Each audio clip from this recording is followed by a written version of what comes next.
जय श्री राम। मंगल भवन अमंगल हारी, प्रभु सुदशरथ अजिर बिहारी। जय सिया राम जय जय सिया राम, दीन दयाल विरधु संभारी। अरउनाथ मम संकट भारी, जय सिया राम जय जय सिया राम, जय सिया राम जय जय हनुमान। कुशल पूछकर मुनिराज ने उन्हें आसन दिए और प्रेम सहित पूजन किया। फिर अमृत के समान कंद मूल फल और अंकुर लाकर दिए। सीता जी, लक्ष्मण जी, गुह और श्री रामचंद्र जी ने उन सुंदर मूल फलों को अत्यंत रुचि पूर्वक खाया। थकावट दूर हो गई और श्री रामचंद्र जी सुखी हो गए। तब भरद्वाज जी उनसे बोले, हे राम, आपका दर्शन करते ही आज मेरा तप, तीर्थ सेवन और त्याग, जप, योग, वैराग्य सफल हो गया। मेरे शुभ साधनों का समुदाय सफल हो गया। लाभ और सुख की सीमा दूसरी कुछ नहीं है। आपके दर्शन से मेरी सब आशाएं पूर्ण हो गईं।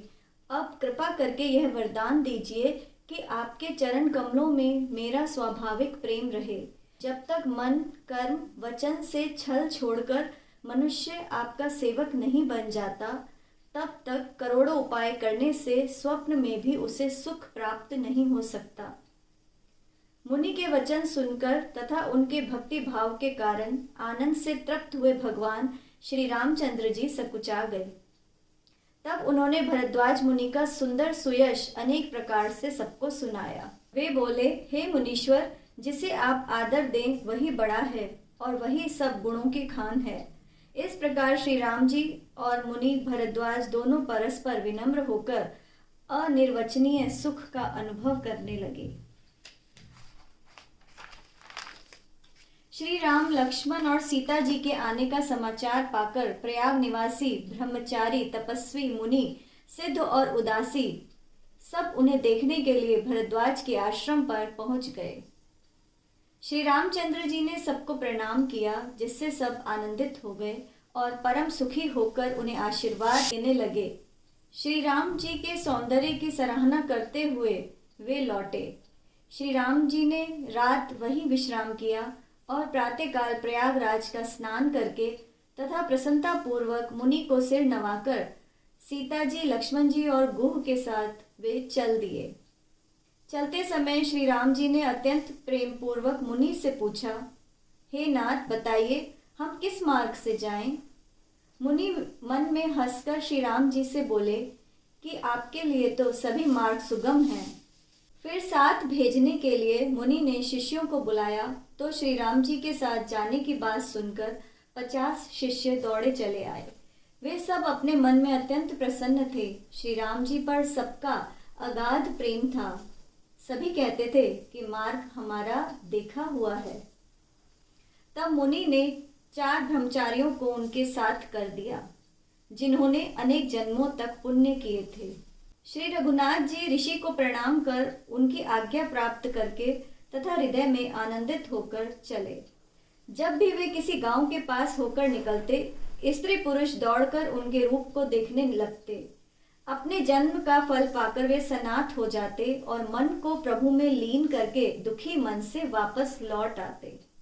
इसके बाद श्री राम जी ने विनती करके चारों ब्रह्मचारियों को भी विदा किया। वे अपनी मनचाही वस्तु अर्थात अनन्य भक्ति पाकर लौट आए। यमुना जी के पार उतरकर सबने यमुना जी के जल में स्नान किया।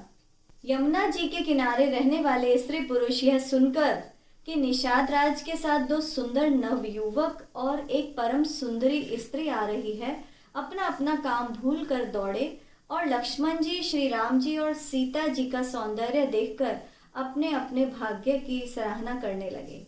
उनके मन में परिचय जानने की अनेक लालसाएं भी भरी थीं, पर वे नाम गांव पूछते सकुचाते थे। उन लोगों में जो वयोवृद्ध और चतुर थे, उन्होंने युक्ति पूर्वक श्री रामचंद्र जी को पहचान लिया। उन्होंने पूरी कथा सब लोगों को सुनाई कि पिता की आज्ञा पाकर ये वन को जा रहे हैं। ये सुनकर सब लोग दुखी होकर कहने लगे कि रानी और राजा ने अच्छा नहीं किया। उसी समय वहां एक तपस्वी आया जो तेज पुंज, छोटी अवस्था का और सुंदर था। उसकी गति भी कवि नहीं जानते। वह वैरागी के वेश में था और मन वचन तथा कर्म से श्री रामचंद्र जी का प्रेमी था। अपने इष्ट देव को पहचानकर उसके नेत्रों में जल भर आया और उसका शरीर पुलकित हो गया। वह दंड की भांति पृथ्वी पर गिर पड़ा। उसकी उस दशा का वर्णन नहीं किया जा सकता। श्री राम जी ने प्रेम पूर्वक पुलकित होकर उसे हृदय से लगा लिया। इससे उसे इतना आनंद हुआ मानो किसी महादरिद्री व्यक्ति को पारस मिल गया हो। सब देखने वाले कहने लगे कि प्रेम और परमार्थ दोनों शरीर धारण करके मिल रहे हैं। फिर उसने लक्ष्मण जी के चरण छुए और उन्होंने भी प्रेम पूर्वक उसे उठा लिया। फिर उसने सीता जी की चरण धूलि को अपने सिर पर धारण किया। तब सीता जी ने भी उसे छोटा बच्चा जानकर आशीर्वाद दिया। फिर निषाद राज ने उसे दंडवत किया। श्री रामचंद्र जी का प्रेमी जानकर वह निषाद से भी आनंद पूर्वक मिला और अपने नेत्रों से श्री राम जी के सौंदर्य रूपी अमृत का पान करने लगा और ऐसा प्रसन्न हुआ जैसे कोई भूखा व्यक्ति भोजन पाकर होता है। गांव की स्त्रियां कह रही थीं, सखी, वे कैसे माता पिता हैं जिन्होंने ऐसे सुंदर बालकों को वन में भेज दिया। श्री राम जी, लक्ष्मण जी और सीता जी के रूप को देखकर सब स्त्री पुरुष स्नेह से व्याकुल हो उठे। तब श्री रामचंद्र जी ने गुह को अनेक प्रकार से घर लौट जाने के लिए समझाया। श्री रामचंद्र जी की आज्ञा को सिर पर धर करके वह अपने घर को चल दिया। तब सीता जी, श्री राम जी और लक्ष्मण जी ने हाथ जोड़कर यमुना जी को पुनः प्रणाम किया और यमुना जी की प्रशंसा करते हुए सीता जी सहित दोनों भाई प्रसन्नता पूर्वक आगे चले। रास्ते में जाते हुए उन्हें अनेक यात्री मिले। वे दोनों भाइयों को देखकर उनसे प्रेम पूर्वक कहते थे कि तुम्हारे अंगों में राज चिन्ह देखकर हम सोचने लग जाते हैं, ये राज चिन्ह होते हुए भी तुम पैदल ही चल रहे हो। हम समझते हैं कि ज्योतिष शास्त्र ही झूठा है। भारी जंगल और बड़े बड़े पहाड़ों का दुर्गम रास्ता और इस पर तुम्हारे साथ सुकुमारी स्त्री, हाथी और सिंहों से भरा यह भयानक वन देखा तक नहीं जाता। यदि आज्ञा दे तो हम साथ चलें। आप जहां तक जाएंगे वहां तक पहुंचाकर आपको प्रणाम करके हम लौट आएंगे। इस प्रकार वे यात्री प्रेमवश पुलकित शरीर हो नेत्रों में प्रेमाश्रु भरकर पूछते थे, किंतु श्री रामचंद्र जी अत्यंत विनय युक्त वचन कहकर उन्हें लौटा देते। रास्ते में बसे गांव और पूर्वे तथा नागों और देवताओं के नगर देखकर प्रशंसा पूर्वक ईर्ष्या करते तथा ललचाते हुए कहते थे कि किस पुण्यवान ने किस शुभ घड़ी में इन्हें बसाया था जो आज ये इतने धन्य पुण्यमय और सुंदर हो गए। जहां जहां श्री रामचंद्र जी के चरण पड़ जाते उनके समान अमरावती भी नहीं। रास्ते के समीप बसने वाले भी अत्यंत पुण्य आत्मा हैं, तभी तो स्वर्ग में रहने वाले देवता भी उनकी सराहना करने लगे। जिसने भी सीता जी और लक्ष्मण जी सहित श्री राम जी के दर्शन कर लिए तथा जिन तालाबों व नदियों में श्री राम जी ने स्नान कर लिया, देव सरोवर और देव नदियां भी उनकी प्रशंसा करते हैं। जिस वृक्ष के नीचे प्रभु जा बैठते, कल्प वृक्ष भी उसकी प्रशंसा करते हैं। श्री रामचंद्र जी के चरण कमलों की धूल का स्पर्श करके पृथ्वी भी स्वयं को अति सौभाग्यशाली मानती। रास्ते में बादल छा जाते और देवता फूल बरसाते। पर्वत, वन और पशु पक्षियों को देखते हुए श्री राम जी चले जा रहे थे। सीता जी और लक्ष्मण जी सहित श्री रघुनाथ जी जब किसी गांव के पास से निकलते, तब उनका आना सुनते ही बालक, बूढ़े, स्त्री, पुरुष सब अपने घर और कामकाज को भूलकर तुरंत उन्हें देखने के लिए दौड़ जाते। श्री राम, लक्ष्मण और सीता जी का रूप देखकर वे सुखी होते। दोनों भाइयों को देखकर सब प्रेमानंद में मग्न हो गए। उनके नेत्रों में जल भर आया और उनके शरीर पुलकित हो उठे। उनकी दशा वर्णन नहीं की जाती, मानो दरिद्रों को चिंतामणि की ढेरी मिल गई हो। वे एक दूसरे को पुकार कर सीख देते कि इस क्षण नेत्रों का लाभ ले लो। कोई कोई श्री रामचंद्र जी को देखकर अनुराग में इतने भर गए कि उन्हें देखते हुए उनके साथ चलने लगे।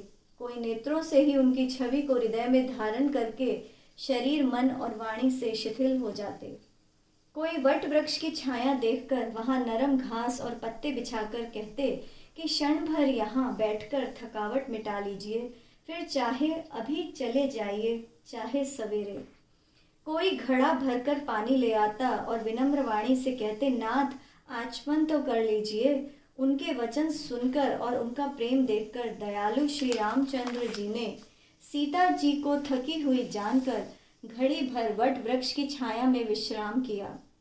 स्त्री पुरुष प्रसन्न होकर उनकी शोभा देखते रहे। उनके अनुपम रूप ने स्त्री पुरुषों के नेत्र और मन को लुभा लिया था।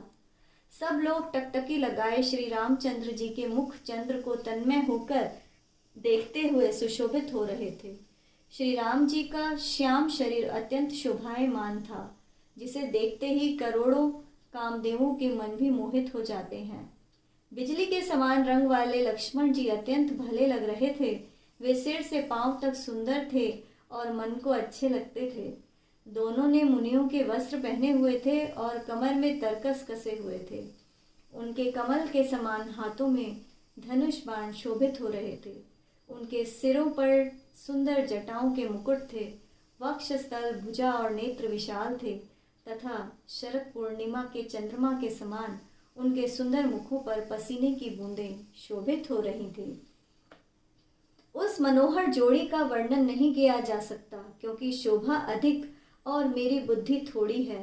श्री राम, लक्ष्मण और सीता जी की सुंदरता को सब लोग मन, चित्त और बुद्धि पूर्वक देख रहे थे। प्रेम के प्यासे वे स्त्री पुरुष उनके सौंदर्य की छटा देखकर ऐसे मुग्ध हो गए, जैसे दीपक को देखकर हरिणी और हरिण निस्तब्ध रह जाते हैं। गांव की स्त्रियां सीता जी के पास जाती, परंतु स्नेह के कारण कुछ पूछते सकुचाती थी। बार बार सब उनके पांव छूती और पूछती थी, हे राजकुमारी, हम कुछ निवेदन करना चाहती हैं, परंतु स्त्री स्वभाव के कारण कुछ पूछते हुए डरती हैं। हे स्वामिनी, हमारी ठिठाई क्षमा कीजिए और हमें गंवार जानकर बुरा न मानिए। ये दोनों राजकुमार परम सुंदर हैं। लगता है मानो पन्ने और स्वर्ण ने कांति इन्हीं से पाई है। श्याम और गौर वर्ण है, सुंदर किशोरावस्था है, दोनों ही परम सुंदर हैं और शोभा के धाम हैं। शरद पूर्णिमा के चंद्रमा के समान इनके मुख और शरद ऋतु के कमल के समान इनके नेत्र हैं। मास परायण 16वां विश्राम।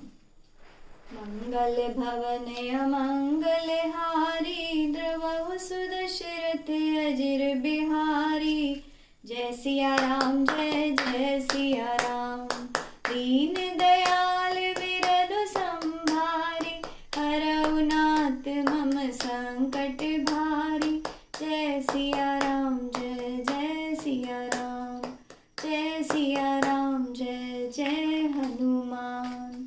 जय सिया राम, जय जय हनुमान। जय श्री राम।